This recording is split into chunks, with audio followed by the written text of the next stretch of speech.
Right now on 5 on your side at 10. Tonight, online predators. One local mom is telling her terrifying story to the I-Team. And she was naked from the waist down with her phone on and she was recording. Cases are up by 50% in our area. What the feds are doing about the spike. Unusually warm weather continues for a couple more days, the record that may fall before the week is done. But first tonight, he's facing 4 murder charges after shooting a young woman in a small Illinois town. Tonight, we're learning more about this weekend's deadly shooting in New Baden, Illinois. Good evening. Thank you for being with us. I'm Ann Allred. And I'm Mike Bush. The victim's boyfriend is now charged with her murder. New Baden is in Clinton County. That's about 30 miles east of St. Louis. Our Robert Townsend is just back from an interview from a neighbor who spoke with detectives. Monday evening when we came here to this New Baden neighborhood, it was pretty routine and quiet. But Saturday afternoon, a neighbor tells me this area was swarming with sheriff's deputies. Yeah, we heard gunshots and the smoke detectors were going off. Zach LeBeau says Clinton County detectives and New Baden police went to his neighbor's apartment on East Hanover Street to check out a shooting. Once inside, they found 23-year-old Alexis Mackey dead. Prosecutors allege Mackey's boyfriend, Emmett Metzger, shot her. There was about 7 gunshots. And I mean, it was very startling, but I could hear like yelling after like he had shot her like 3 times. LeBeau says one bullet tore through a wall of the couple's apartment and shattered a window at a chiropractic office next door. They lived together for, I don't know, at least a year, but I saw them probably 10 minutes prior when they pulled up here. We've also learned Alexis was a student at McKendree University in nearby Lebanon and also worked as a waitress at a restaurant there. And I know her family, there was a pretty big gathering that was going on the night it happened. It's definitely really sad. Neighbors say after the crime, Metzger went across the street to the New Baden Police Department and turned himself in. They also say such violence is rare in this small community of about 3,400 people. It's crazy. I didn't expect anything out here. It's a really quiet town. You know, we never see anything or hear anything bad happen out here. Metzger is now charged with 4 counts of first-degree murder. He's now locked up in the Clinton County Jail. Robert Townsend, 5 on your side. As of tonight, investigators have not said anything about a motive for the deadly shooting. In less than 8 hours, the polls will open in Missouri for the municipal election. Several issues are on the ballot. Voters in Arnold, St. John, and St. Charles will decide on an extra sales tax on marijuana sales. Annexation is on the ballot in Manchester. Voters will decide whether the city should expand its borders and add thousands of new residents. And voters in the Rockwood School District will decide on Proposition 3. If it passes, the district can reallocate money to pay for facilities, technology, and safety without increasing the tax rate. The polls will be open from 6 a.m. until 7 p.m. Remember to bring a current Missouri driver's license or government-issued ID in order to cast your ballot. We'll bring you all the results tomorrow night on 5 on Your Side at 10. Weather should not be an issue at the polls tomorrow. In fact, we could see some near-record warmth this week. Chief Meteorologist Scott Connell joins us now with that Weather First forecast. And we weren't far off the record today. We topped out at 77 degrees in St. Louis.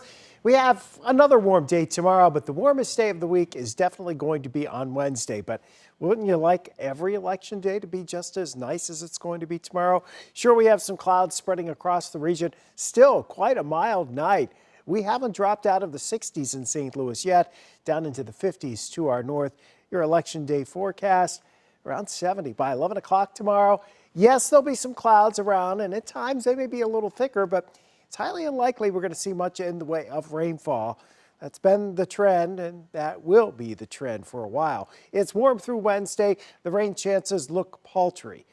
That's the easiest way to put it. There's just no cold air in sight right now.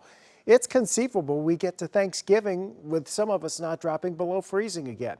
We'll see in a few minutes. We'll talk about what to expect for the rest of this week. Mike? All right, Scott. Tonight, many in the St. Louis area have been waiting for weeks for letters and packages to show up at their door. The delay in deliveries is due to a toxic spill at a USPS service distribution center in Hazelwood. New tonight, our Laura Barczewski talked to those waiting patiently at their mailboxes. Laura? Well, Mike and Ann, a mercury spill happened at the end of last month, just days before Halloween. And ever since, customers tell me they've watched their packages go all over the country with no answers from USPS. A Wentzville man says he was expecting a package to be delivered through the United States Postal Service just days after the shipping label was created.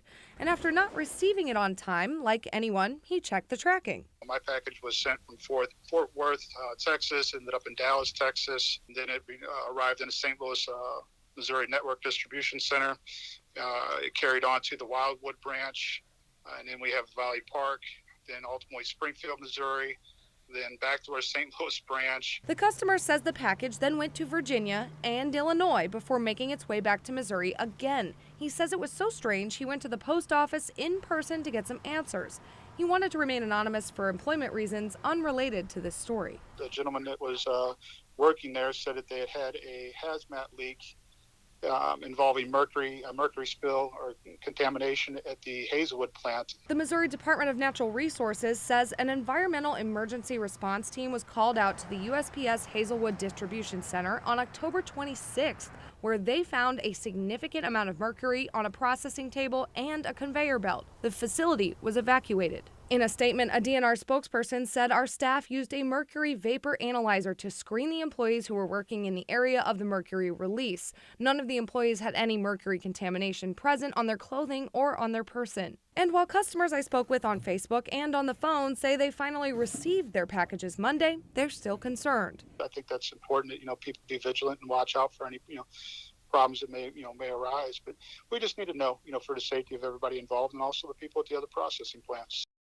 Not long after the Hazelwood incident, the DNR says they were alerted to another mercury release at the DeSoto post office, which sent one worker to the hospital. They believe the two are connected and that it likely came from a package. It looked like they were back to work at the Hazelwood Center today, but USPS did not respond to my request for comment to get more information.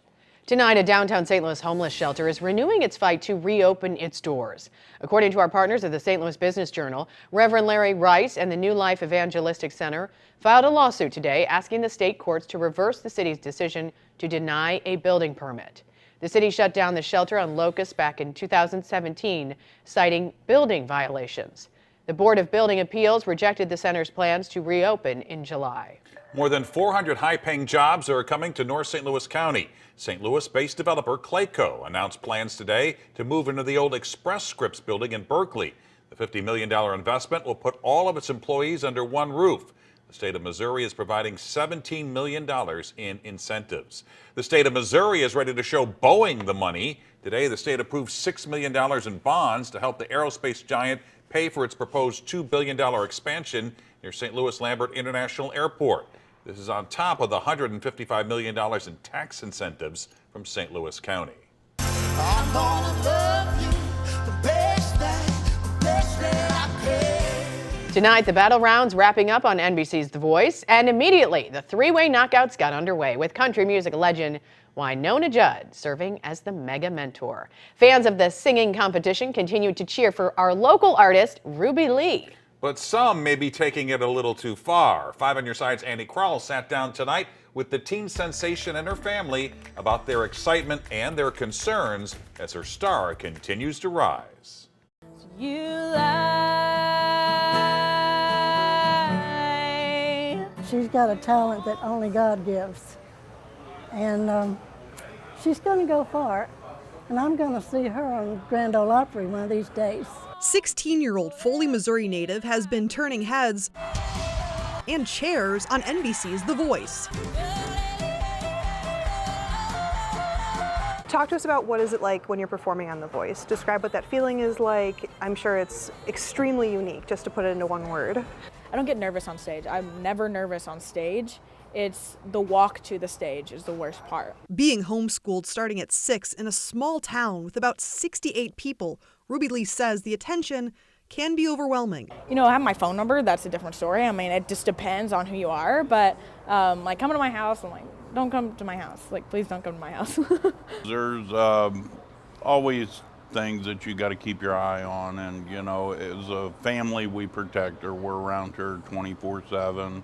We don't let her out of our eyesight.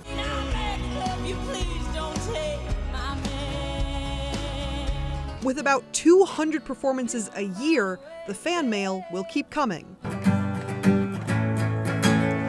Now, I might not be as good as Ruby Lee, but if you want to come and see this local superstar next, it's going to be on Thursday, November 9th, right here at JP's Hideout. But Ruby, is it sold out already? It is a sold-out show. Okay, that might be tough. So it might be a different show later on, eventually in the future? Exactly, maybe in the future. Maybe in the future. Well, for now, though, reporting in Cottleville, Annie Crawl, 5 on your side. We're learning more about Annie. Ruby Lee will also be heading to the George Strait Musical Legacy event in Fort Worth, Texas on November 16th. And you can watch The Voice every Monday and Tuesday at 7 right here on 5 on Your Side.